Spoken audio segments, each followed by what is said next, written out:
ஆமாங்க, இன்றைக்கி நம்ம முருங்கீரை சாம்பார் தாங்க பார்க்க போகிறோம். One of my favourite dish. வாங்க எப்படி செய்யலான்னு பார்க்கலாம். முருங்கைக்கீரையை நம்ம ஃபஸ்ட்டு எல்லாம் நல்லா உருவி எடுத்துக்கலாங்க. குக்கர் வச்சுக்கலாங்க. நான் இன்றைக்கி 1/4 கிலோ பருப்பு எடுத்திருக்கேன். ஆட் பண்ணிக்கலாம். ஒரு 7 பல் பூண்டு சேர்த்திக்கலாங்க. ஒரு 10 சின்ன வெங்காயம் சேர்த்திக்கலாம். 2 பெரிய தக்காளி கட் பண்ணி எடுத்து வச்சுருக்கேன், அதையும் சேர்த்திக்கலாங்க. மஞ்சத்தூள் 1/2 ஸ்பூன் சேர்த்திக்கலாம். பருப்பு முழுகிற அளவுக்கு தண்ணி ஊற்றிக்கலாங்க.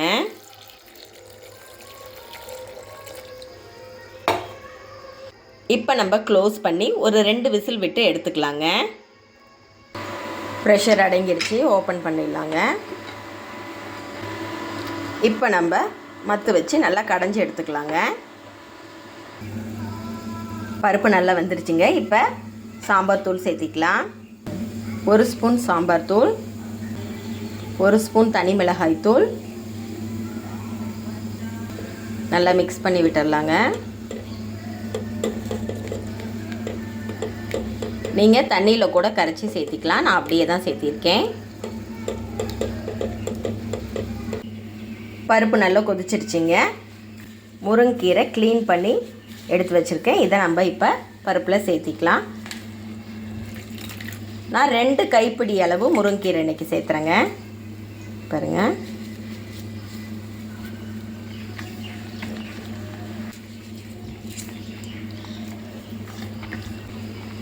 முருங்கைக்கீரையில் அதிகப்படியான அயன் சத்து இருக்கிறதுனால குழந்தைங்களுக்கு வாரத்தில் 2 முறை இந்த மாதிரி சாம்பார் வச்சு கொடுங்க. கண்டிப்பாக சூப்பராக இருக்குங்க, விரும்பி சாப்பிடுவாங்க குழந்தைங்க. நம்ம கீரையை சேர்த்திட்டு ரொம்ப நேரம் கொதிக்க வைக்க வேண்டாங்க. அந்த சூட்லேயே கீரை நல்லா வெந்துடுங்க. ஒரு 5 மினிட்ஸ் இருந்தால் போதும். இப்போ நம்ம இதுக்கு தாளிப்பு ரெடி பண்ணிடலாங்க. கீரை வேகிறதுக்குள்ளே நம்ம தாளிப்பு ரெடி பண்ணிடலாம். சாம்பாருக்கு தேவையான கல்லுப்பு சேர்த்திக்கலாங்க. தாளிப்பு கரண்டி வச்சாச்சுங்க. ஆயில் ஊற்றிக்கலாம். 2 ஸ்பூன் ஆயில் ஊற்றிக்கலாம். 1 ஸ்பூன் கடுகு சேர்த்திக்கலாங்க. கடுகு பொரிஞ்சிருச்சு. 3 வரமிளகாய் கிள்ளி சேர்த்திக்கலாம். கொஞ்சம் பெருங்காயத்தூள் சேர்த்திக்கலாங்க.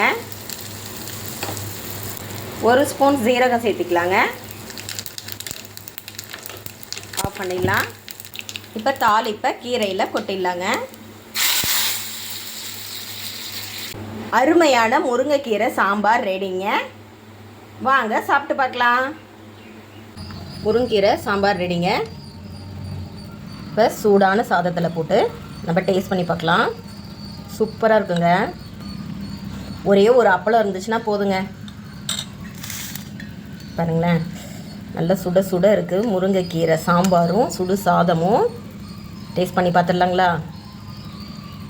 பாருங்களேன் எவ்வளோ கலர்ஃபுல்லாக சூப்பராக இருக்குன்ட்டு. வாங்க சாப்பிட்லாம். சூப்பராக இருக்குங்க. நீங்களும் உங்கள் வீட்டில் ட்ரை பண்ணி பாருங்கள்.